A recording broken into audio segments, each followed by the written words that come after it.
Great. Enjoy my summer. Enjoyed my daughter, my wife. Golfed a lot. Trained a lot. My goal is to get down to under a 10 handicap before the season. Got to a 9.5, so I'm pretty happy about it. So yeah, appreciate it. Appreciate it. Emmanuel was just talking about that play that Josh threw at Cole. I think you and Micah were kind of on the back end there. I mean, just how well is the offense kind of performing so far in this first And season? they look good, man. They look good. Look like shoot, like they haven't missed a beat. Josh out there commanding the offense. I mean, obviously you got Diggs, Emmanuel, Cole Beasley out there, Gabe.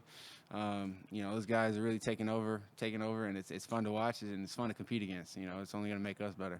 Jordan, what do you see from Emmanuel and what he's added, and what his abilities are, even at 3 years? Yeah, I mean, obviously, being in the league as long as he is, as he has, and had the success that he has, but just as a person, he's got. I mean, he plays. And I played against him. He plays with a lot of heart. He plays. I mean, he's a dog out there on the football field.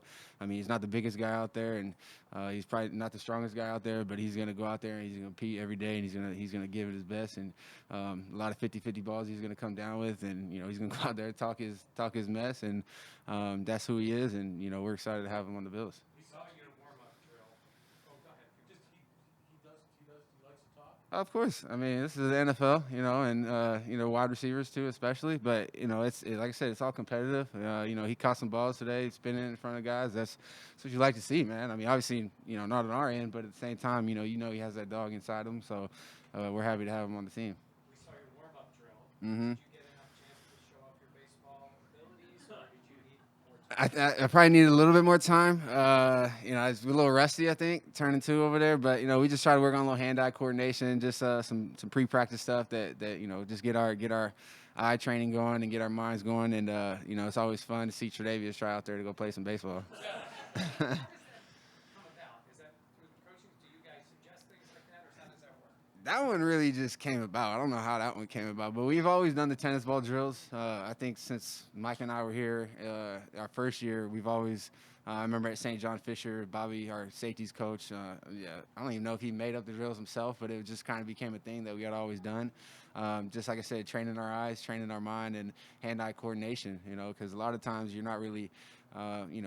Sometimes you got to look back at the ball, and the ball is going to be right there, and being able to catch the ball, as it gets there. So a lot of the stuff you saw, the training off the wall, and then it kind of added a little fun to it, trying to make some double plays out there. So, hey, Blue Jays, if you're watching, man, you know what I'm saying. Where were you the last 6 weeks? Where did you base? South Florida. Yep, Fort Lauderdale. Jordan, didn't you just start golfing like 2 years ago? I did. Yeah, I actually started golfing right when COVID happened. Golf was really one of the only things that you're able to do down there in South Florida. I was terrible shooting 100, 110s, but never took a lesson. And I just really golf was kind of the thing that I believe saved my life. I stopped drinking. A lot of you guys know that story. Golf was something that I was able to go do and kind of get away from everything and be myself and have my own thoughts. And I started kind of taking it pretty serious, and I wanted to be good at it. And I'm not saying I'm that good at it, but I'm shooting low 80s now. I have handicap 9.5, so I enjoy it. I enjoy golfing. Your handicap's like 925. You don't have to be that humble. People in this tent might be offended by saying 110 is terrible. Yeah, that's all right.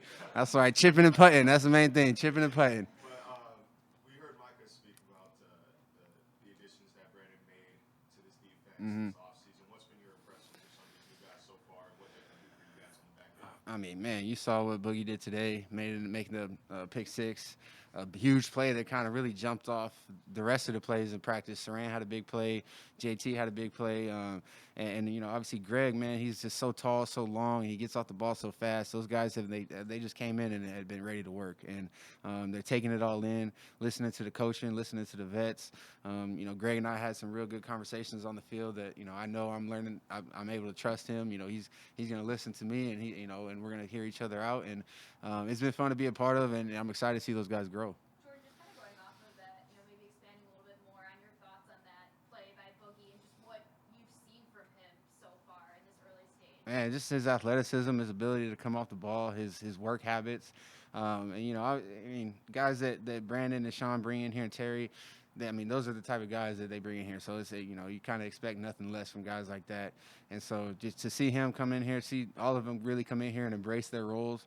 Not even just them, even some of the guys who third, fourth round picks, sixth round picks, some of the free agents that came in here, they really embrace, being here, being part of the Bills, and trying everything they can to earn the trust of the coaches and their teammates.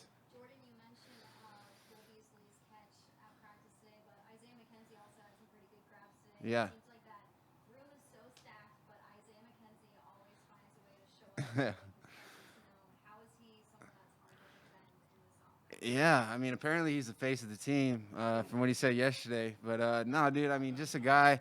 Yeah, you guys saw that a guy in the slot who's able to make guys miss when he catches the ball, and he's so shifty, he's so quick, and I mean, believe it or not, he's actually pretty intelligent. So he's able to go out there and read coverages and run his choice routes, run his option routes, and he's a fun player to watch. He's out there talking a lot of mess, and it's always fun to compete against him. Like, we hate when he catches the ball, but he's a great player for us. When did he say that? Say it again. When did he say it? I'm pretty sure I saw that on the Bills story yesterday. He came out and he was like, "Yeah, Isaiah McKenzie, I'm the face of the franchise, this, that, and the other." So that's what it is. You've mentioned a couple of times guys have said about guys who talk. Who doesn't talk at the wide receiver? Gabe doesn't say a whole lot. Gabe just goes out there and just does what he's supposed to do. But at the end of the day, everybody's different. Guys gonna go out there and we're competing at a high level every single day, and so the juices are flowing. You make a big play, you almost feel like you want to say something to the guy who you're going against. That's just for as long as I've played football, that's just kind of what it's always been, and that's just. Does that answer your question? Yeah. All right. I want to ask you about Saran. He made plays out there. Mm-hmm. These guys move. He's Yeah. safety, he's played corner. It's hard to get on the field with this group, but he Right. does everything he can to be so versatile. How much does that mean to you guys? Man, Saran has grown so much since he's came here since his rookie year. He's learned so much about the game of football, and these coaches have learned to put trust in him to be able to go out there and do his job. And so, like I said, to see him have the success that he's going to continue to have. I mean, I always tell him, Saran, you might be the most gifted athlete that I have ever seen. Just his ability to run, jump, hit, and obviously you saw today make plays on the football. And so I'm excited to continue to see Saran grow and find his way within our team and find his role on the team this year. He's going to continue to make plays on special teams, and he'll come in on when we need him on defense and do what Saran does. I know it's only been 2 days, but I don't want to get too much comparing. But can you sense an energy that maybe is not typical for this early in a camp? Yeah, like I said, today's practice, I mean, it was competitive out there. I don't know if you guys watched the entire practice, but it was it was exciting to be a part of again, to compete again at a high level. Even yesterday, first day, but the first day is always the first day. But coming out, second day after, you might be tired, you might be this, that, or the other. You got, a bunch of excuses to not have that energy. But guys on both sides of the football brought the energy, offense making plays, defense making plays, and that's only going to make us better as a football team, is going out there and competing good on good every single day. So, we all have a goal, and that's just continue to get better every day. Coach always mentioned Kaizen, just continuous growth, and that's our goal. What have you noticed about, there's a lot of young cornerbacks, few rookies, undrafted guys. What have you noticed about some of those? Yeah, guys are smart, man. This isn't an easy defense to learn, especially one at safety and then at corner too. And like I said, guys are embracing the roles. I was here this morning, 7:15, seeing guys early, speaking with coaches, and so to see those guys out there competing every day, the one-on-ones today. I mean, they look like those guys have been in the league for a little while now, and so obviously a lot of work to be done. But those guys have really, really stepped up and embraced being part of this family. Knowing the expectations for this team and also the fact that it's only day 2, how do you kind of balance where you're at and where you want to go?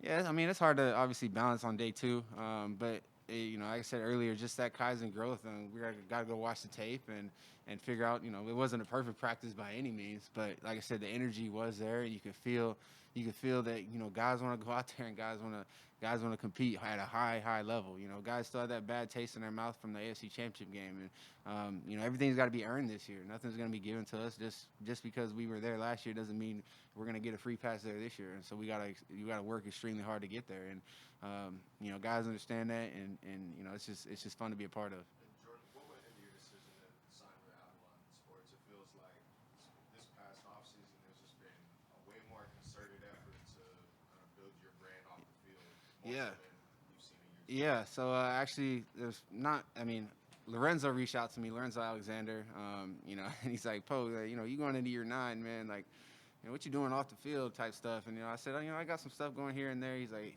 "I got this company. They want to reach out to you and see if they can help you." And I sat down with Daver and sat down with the manager of Avalon Sports and sat down with Pat, and they kind of sat me through. And I told them the type of stuff that I wanted to be able to do, and how I want to present my brand. And I mean, those guys went to work right away. I got the documentary that I put out in Astoria, Oregon. Actually, it came out on the last Saturday, and it's going to be out in Buffalo. We're going to have it out in Buffalo at a theater on the 4th of September. I actually haven't seen it yet. He won't let me see it, but man, they just been going to work, and I'm extremely happy that I signed with them. Extremely happy that Lorenzo reached out to me, and it's been nothing but great success, and I'm excited to continue to work with them. Do you talk to Lorenzo often? What's that? I do. It's awesome, man. He's one of the players that I've learned to. I feel like I can tell him anything, regardless of if we agree or disagree. And he's always going to be straight up with me, and he's someone that I trust. I was going through a lot back in the days, and I was able to tell him some things, and he guided me in the right direction. So, when he reached out to me, it was really no question. It wasn't like he was trying to persuade me, but he's just somebody who I look up to as an older player, and someone who I kind of want to model my life after. Thank you guys.